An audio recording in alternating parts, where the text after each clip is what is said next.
السلام عليكم. النهارده هعمل لكم شنطه بالورق المتداخل. زي ما انتم شايفين ده هيطلع شكلها في النهايه.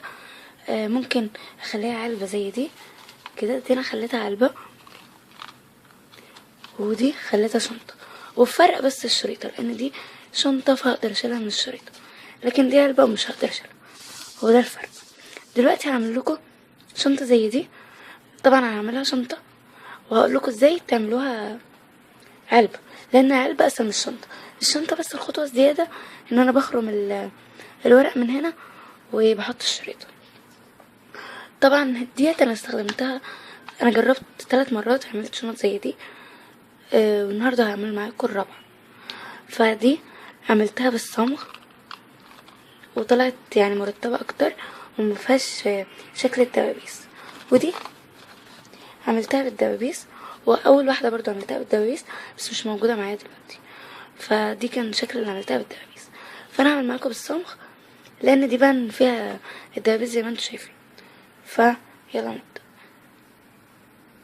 الحاجات اللي هحتاجها مسطره ومقص وستيكر للتزيين وشريطه وورقه صغيره زي دي. هحتاج ورق صغير، ممكن انا اجيب ربع ورقه الافور اصلا هتقضي يعني، واجيب صمغ وقلم رصاص واستيكة. طبعا الاستيكة يعني مش ضرورية بس عشان لو غلطت يبقى معايا حاجة اعدل بيها، وقلم وقلم جاف واللي هو ده الفلوماستر او كده عشان التزيين برضو، والخرام. طبعا هتعمل علبة مش هتحتاج الخرام ولا الشريطة. واخيرا ورقة الافور. طبعا الشنطة اللي انا عملتها زي دي او التانية احتاجت فيهم ورقتين افور، وكنت مستخدمه ملون، ما كنتش مستخدمه ايفور. بس دلوقتي ما عنديش ملون فهستخدم الايفور. وحاجه كمان هستخدم ورقه واحده بس لاني هعملها معاكم صغيره، عشان عملتها كبيره يعني صورت فيديو عملتها كانت كبيره زي دي وزي اللي عملتها لكم يعني، وخدت وقت طويل قوي. فانا هعملها معاكم بورقه واحده بس عشان تبقى صغيره يعني وتاخد وقت اقل. فالاول هاخد الورقه الايفور. دلوقتي بقى بجد هنبدا. زي ما قلت لكم هاخد الورق الافور وقلم الرصاص والاستيكه والمسطره، وهاخد القلم الرصاص الاول. طبعا زي ما انا قلت لكم هحتاج ورقتين، فدي عشان اخليها ورقتين هقسمها نصين عشان برضو ما اخدش وقت طويل. هقسمها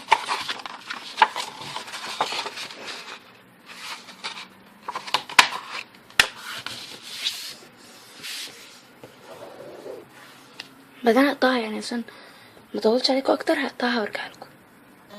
دلوقتي هقطعها بقى كأنهم ورقتين زي ما انتم شايفين. فيلا هناخد الورقه الاولى وهاخد المسطره وقلم رصاص واشوفها كده يعني اقيس عرضها او طولها سوري من هنا يعني، واحاول ان انا اقسمه يبقى قطع قد بعضها. فممكن تكون يعني الواحده 3 سنتي، فهشوف هتيجي كام واحده. 3 6 9 12 بعد كده 15 والزياده دول هيتقطعوا.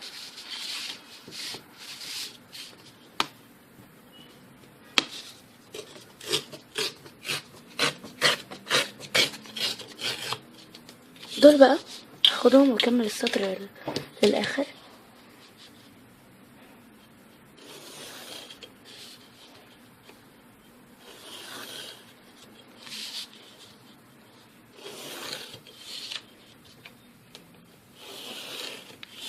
كده وبعدين هقطعهم.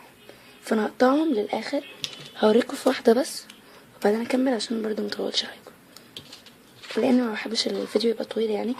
بس ساعات ببقى لازم ان انا اخلي الفيديو طويل لان يعني العمل اللي انا ببقى عاملاه معاكم بيبقى طويل ومحتاج وقت.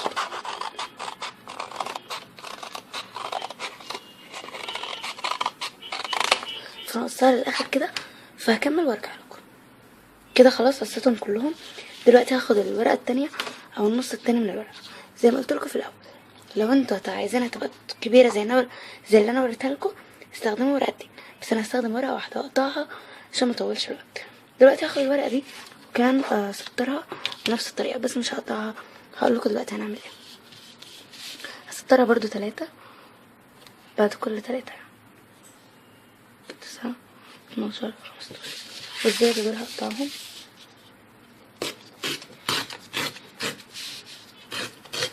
كده. دلوقتي بقى هاخد الورقة دي واعملها كده، واخد بعد 4 سنتي، سوري لان الكاميرا اتهزت، بعد 4 سنتي واحط خط كبير بالطريقة دي، بس خط واحد بس، بقية الورقة مش هعمل فيها حاجة. وبعدين اكمل السطور من بعد الخط، يعني هحط على الشرطة دي واكمل من بعد الخط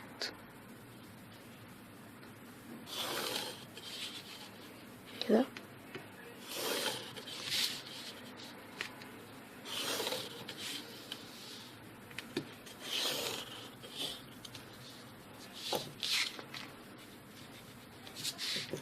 دلوقتي بقى هاخد المقص واقصها، بس مش هقصها للاخر، هقصها لحد هنا، هتشوفوا دلوقتي ازاي. هقص طبعا على الخط اللي انا عملته بالطريقه اللي انتوا شايفينها دي.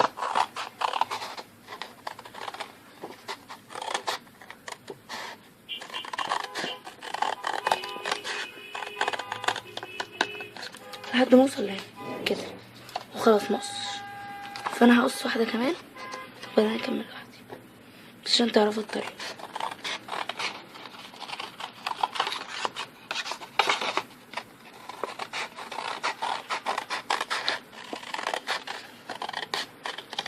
هوصل لحد الخط ده وما كملش كده، هكملهم الباقيين وارجع لكم. دلوقتي هتقطع بقى كلهم كده واصلين لحد فوق، لحد الشرطة. فدلوقتي هاخد الورق اللي انا قطعته من شوية وهحتاجه دلوقتي.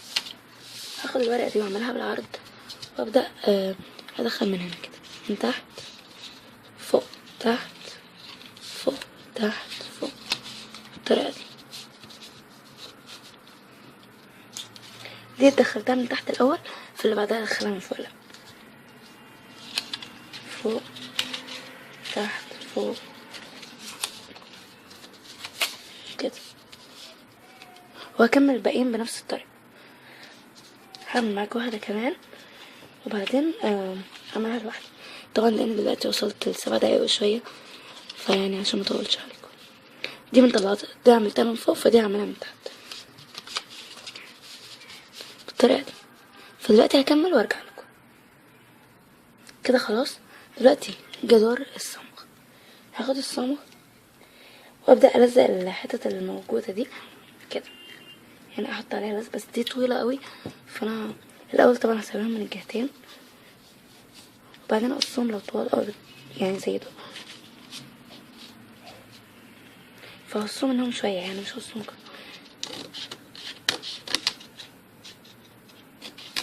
عشان انهم طوال قوي.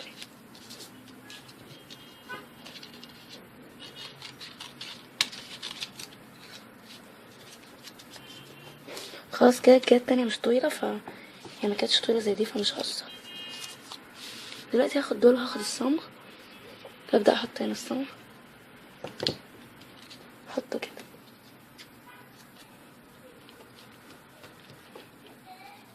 وبالنسبة لدي هي من فوق هنا، فهحط الصمغ من ورا وادخله، هقلب دي كده، احط الصمغ هنا وادخله، واكمل في الجهتين بنفس الطريقة دي،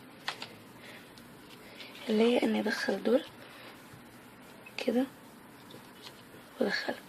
بس طبعا ما ينفعش ان انا اقطعهم، يعني ممكن بعض الناس وهم بيشوفوا الفيديو دلوقتي يقولوا طب ما انا اقطعهم وخلاص بدل ما اقعد الزقهم، فما ينفعش لان لو قطعتهم هتبوظ.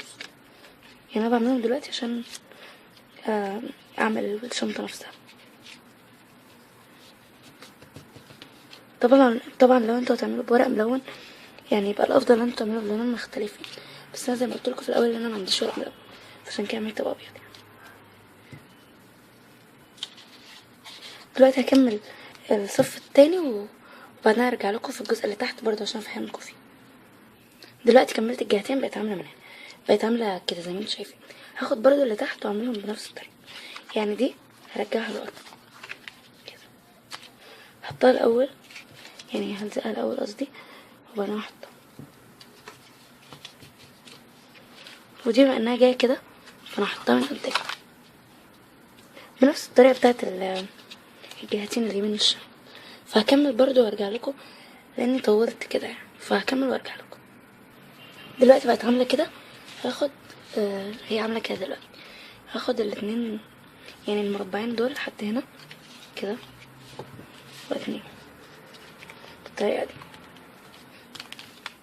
بعدين اخد من الناحيه التانية دي اللي انا سبتها في الاول ومربع واحد بس او صف واحد يعني، واتنيها برضه كده.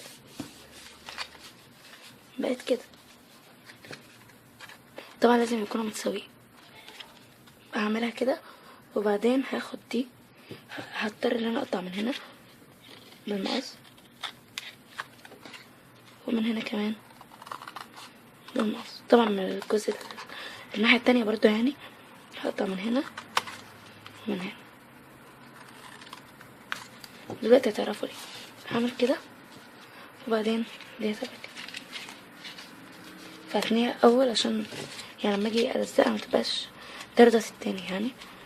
هعملها كده وبعدين هاخد الاتنين دول اللي هما الحتة ديت يعني كده واتنيهم برضو كده. ومن الناحية التانية نفس الحاجة والناحية اللي هنا برضو. دلوقتي بقى بدأت اكون الشنطة يعني كل ده بعمل في اللي هي ازاي اخليها متداخلة، الورق بتاعها متداخل. دلوقتي بقى بدأت اعمل الشنطة فبقت كده. دلوقتي هاخد الصمغ واخد الصمغ مرة تانية وبعدين هلزق دي كده. سوري لاني غيرت المكان فيلا نكمل. كنت بقول لكم اني هاخد الصمغ واحطه هنا بالطريقة دي وبعدين اطلعه كده والزقه هنا كده بالطريقة اللي انتوا شايفينها قدام على اساس اللي هو يتلزق. بعدين هاخد الجهة التانية والزقها برضو بالصمغ واعمل لها برضو نفس اللي عملته في الجهة دي بالطريقة دي كده وابدأ اني اثبته. بعدين في اول قلتلكوا اني هحتاج ورقة صغيرة عشان هلزقها هنا يعني عشان تثبت التلزيق اكتر. فانا قصيت الورقة على قد المكان ده ودلوقتي هاخدها والزقها. هي الورقة هحتاج قد دي بس احط عليها صمغ وبعدين احطها هنا جوه من هنا كده علشان تثبت يعني اللزق بتاع الحتة دي اكتر عشان ما تتفكش. وبالذات ان الورق اللي انا بعمل بيه ورق مقوى. بعدين دلوقتي هاخد الجهة دي واعمل فيها نفس اللي عملته من شوية فاعملها وارجع لكم عشان مطولش عليكم اكتر من كده. دلوقتي لزقتها وبقت كده. دلوقتي لو انتم ملاحظين ان المكان ده اكبر من هنا فانا هقصها بحيث ان هي تكون متساوية كده عشان طبعا بقى انها شنطة لازم تبقى الجهتين يعني نفس اللي هو الطول كده. خلاص بقى نفس الطول. دلوقتي جيت الخطوة اللي قبل الاخيرة اللي هي نحط اخرم واحط الشريط. فهجيب اخرمه وابدأ اخرمها احطها كده. طبعا الشنطة دي صغيرة قوي التانية كانت كبيرة شوية فعرفت اخرمها فهحاول اخرمها يعني ارجع لكم. الحمد لله عرفت اخرمها. فدلوقتي هدخل الشريط بس للاسف الناحية التانية باظت وانا بخرمها شايفين. فهدخل الشريط من هنا واربطها عادي وتبقى زي الشنطة دي. كده نكون وصلنا لنهاية الفيديو. مش عايزة ازين واكمل معاكم عشان ما اطولش معاكم اكتر من كده. فدلوقتي احب اقول لكم على السلامة. عايزة اقول لكم دلوقتي الانستجرام وصفحتي في الفيسبوك ادخلوهم عشان نقدر نتواصل مع بعض ومع السلامة.